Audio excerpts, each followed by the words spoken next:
Sexual attraction. You think you know what it is, but what if I told you that almost everything you feel has nothing to do with love, and very little to do with real pleasure? Ever noticed how the body fires up, but the heart stays empty? You give in, you chase the impulse, and right after comes that strange feeling, almost like abandonment. The problem isn't the desire itself, but what it's hiding. For Jung, sexual attraction is like a mirror. It reflects your deepest wounds far more than the beauty of the other person. We live in the age of overexposure. Bodies are everywhere, on screens, feeds, digital storefronts. And the promise is always the same. Instant pleasure, guaranteed satisfaction. But deep down, you know it doesn't fill you. It's like drinking from a fountain that quenches your thirst for seconds, only to leave you even drier afterward. We've never had so much access to excitement. And yet, paradoxically, we've never felt so lonely. That's the great paradox of our generation. Overstimulated, yet emotionally starving. You can chase, consume, stack up experiences. But when silence finally comes, you realize something's still missing. Pleasure works like anesthesia. It numbs the pain, but it never heals it. And that's why you keep finding yourself in the same cycle, trying to feel satisfied, only to end up emptier than before. Today, you're going to discover why, after this video, you'll never see sexual attraction the same way again. Because what looks like simple chemistry or impulse is actually a message from your unconscious. A letter you've been ignoring your whole life. And maybe it's time to stop chasing the noise and start listening to what the silence has been trying to tell you. Have you ever noticed how, right after giving in to a quick sexual urge, that bitter sense of emptiness hits you? It's almost automatic. The thrill shoots up like a rocket, but the crash is even harder. That video you watch in secret, that bold message you send in the middle of the night, or even that hookup with no affection. It all feels like it's going to bring relief, but when it's over, what's left is the same old guilt. Jung used to say desire isn't really about the object itself. It's about the wound you're trying to cover up behind it. Think back to the time you got obsessed with someone just for their body, without even knowing who they were inside. You swore it was pure attraction, but if you're honest, you'll see it was just loneliness dressed up as lust. The body craves pleasure, but the unconscious is begging for comfort, recognition, healing. And the more you only feed the body, the bigger the emptiness grows. It's like trying to kill hunger by chugging soda. It fills you up, but it doesn't nourish you. And what about that silent compulsion with porn? You tell yourself, it's just fun. But soon you realize you're stuck in a spiral. The more you consume, the more you need. And yet, the satisfaction never lasts. Pleasure is only the surface, while underneath your unconscious is screaming, "Look at me." Most of the time, what you're chasing in those videos isn't really sex. It's the control you never had, the freedom you were denied, or even the intimacy you learned to fear. Here's another one that's less obvious. When someone only feels attraction for what's forbidden, the person who's already taken, the secret affair, the fantasy that can't be spoken out loud. It doesn't mean you're bad for feeling this. It often means that desire is mirroring your relationship with your shadow. The forbidden stands for what got repressed in you, maybe all the way back in childhood. Lust becomes the stage where old dramas play out, rebellion against strict rules, the chase for what was denied to you, the hunger to be seen where no one ever looked. And so the cycle repeats. The body reaches pleasure, but the soul stays hungry. You're chasing intensity, but what you actually find is anesthesia. You dive into lust like someone stepping into a loud party just to avoid hearing their own silence. But when the music dies down, all that's left is loneliness. The repetition of the urge is proof you're not satisfying the real need, you're just running from it. The hardest pill to swallow is realizing that every desire carries its own signature, like a sealed letter from your unconscious. You think you're chasing only pleasure, but deep down you're trying to reclaim something you lost long ago. Affection, safety, worth, freedom. And what if you had the courage to open that letter? You might see that lust was never the enemy. It was only the messenger of an unhealed pain. The real question is, How long will you keep mistaking the mailman for the message? Have you ever asked yourself what the real problem with lust actually is? It's not the desire itself, it's what happens after. The empty sex, the adult content you sneak on your phone, that quick chase for relief. It all gives you a momentary explosion, but right after, your mind feels emptier than before. It's like the pleasure turns the lights off for a few seconds, and when they flick back on, you realize the room is still the same, dark on the inside. That's where the trap lies. Pleasure dresses up as a solution but works like anesthesia. You feel like the pain is gone, but it's only because you're temporarily numbed. It's like popping a painkiller without drinking water or resting. The headache comes back because the root cause was never treated. With lust, you believe you're fixing loneliness or lack of affection, but really, you're just sweeping the wound under the rug. Look at other addictions. Scrolling through your feed without even knowing what you're looking at, eating when you're not hungry, laughing at jokes that aren't even funny just to feel something. It's always the same mechanism, a quick stimulus to shut down a bigger emptiness. But the more you repeat it, the bigger the hole gets. Pleasure works like a late-night coffee. It gives you a jolt of energy, but it never gives you the real rest you need. The thing is, with lust, the emotional impact runs even deeper. Because sexual pleasure shakes your soul, not just your body. You think you're satisfying a desire, but once the high fades, you realize you're even hungrier than before. It's like drinking salt water. It quenches your thirst for a moment, but soon your body screams for more and more. The emptiness doesn't get filled, it multiplies. Let me give you a simple example, one you've probably lived through. After a long, exhausting day, instead of resting, you turn to porn or a disconnected hookup as a way to switch off. Sure, it works like a pause button, but once it's over, the exhaustion is still there, untouched. It's like drinking coffee to mask your sleepiness. You look awake on the outside, but inside you're still broken. And that feeling of being still broken is what stings the most. And here's the question you've got to ask yourself.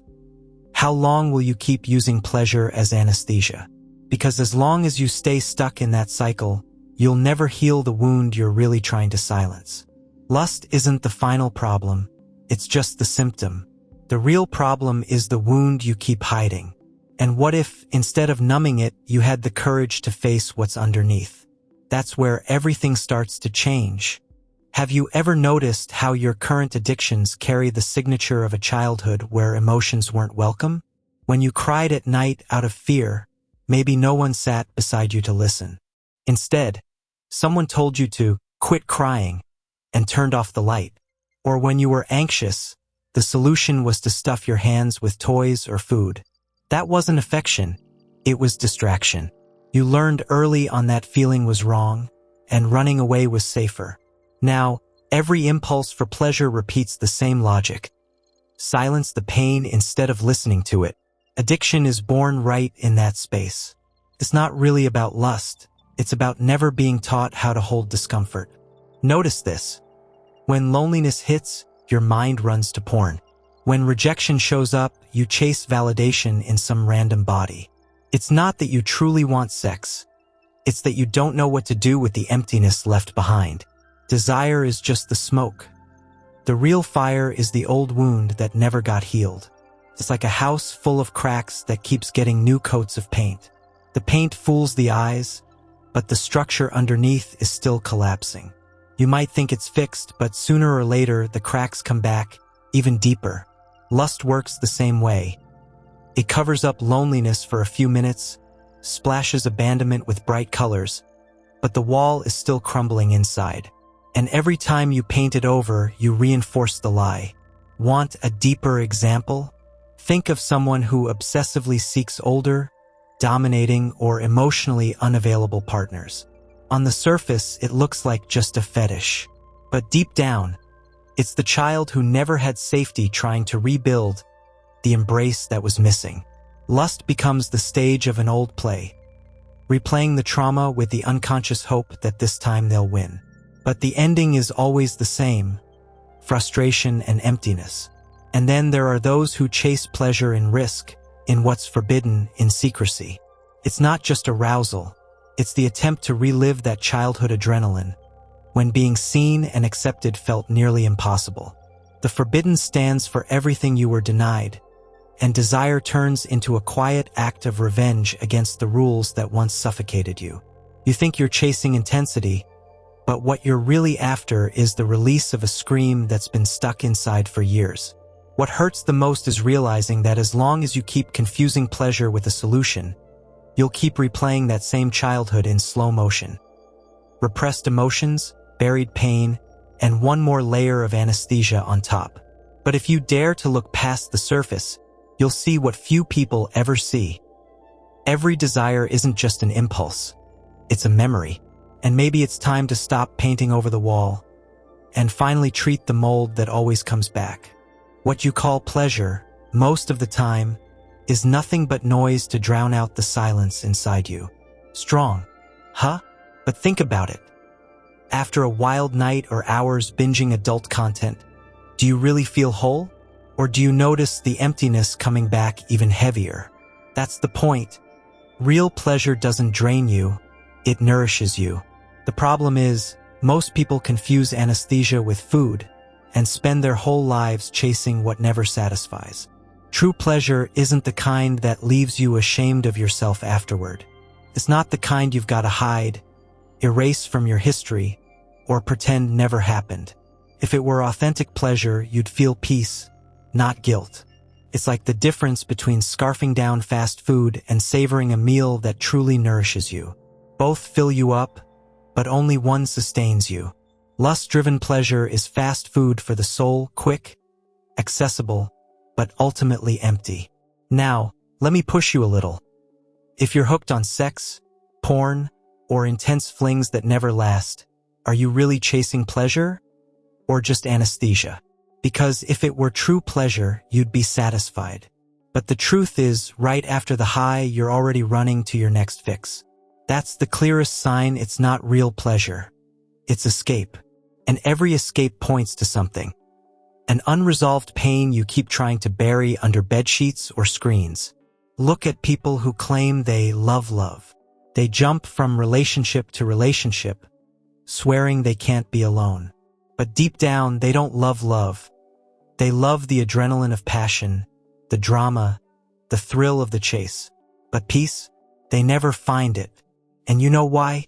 Because real pleasure doesn't come from intensity that explodes. It comes from presence that stays. If you constantly need an earthquake, it means you can't handle the silence that follows. And what if real pleasure has nothing to do with stimulation, but with depth? You've felt it, that moment when you're so deeply connected with someone, or even alone in silence, that peace takes over your whole body. No guilt, no rush, no hangover. Simple but rare. And because it's rare, you stay trapped in the cycle of false pleasure, mistaking intensity for truth. So the question is, how do you break this addiction? How do you move from noise to music, from restlessness to presence? There's no ready-made answer, but there is a path. And that path begins the moment you dare to face silence without running from it. Because maybe what you've been calling pleasure all along is really just your way of avoiding the loneliness that lives inside you. You've probably met, or maybe even been, someone who called themselves addicted to love. People who jump from relationship to relationship, always believing they've found the one. But deep down, they're just running from themselves. That's not love, it's anesthesia. It's like changing the scenery so you don't have to face the emptiness on the stage. The love addict isn't searching for connection. They're searching for distraction. And every time the spark of passion fades, the emptiness comes back even bigger. This cycle is cruel because it deceives you. The body thinks it's in love, but the soul is still starving. It's like throwing a carnival in the backyard while the wounded child inside the house is still alone. The music blasts, the crowd screams, but none of it reaches the room where the pain is locked away. That's exactly what happens when you confuse pleasure with love. The external noise masks the internal loneliness. And here's an important point. Pleasure isn't the enemy. The problem isn't feeling desire. The problem is using pleasure unconsciously. When you seek someone just to fill a hole, that's not love. It's escape. When you chase sex so you don't have to feel loneliness, that's not intimacy. It's anesthesia. Pleasure itself doesn't lie, but the way you use it can keep you blind your entire life. A lot of people repeat the myth that the goal of life is to be happy and feel pleasure. But is that really true?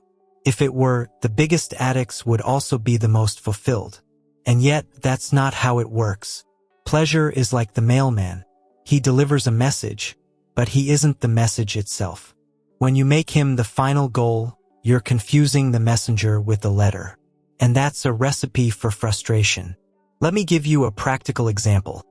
Someone who says, "I love being in love," but what they actually love isn't the other person.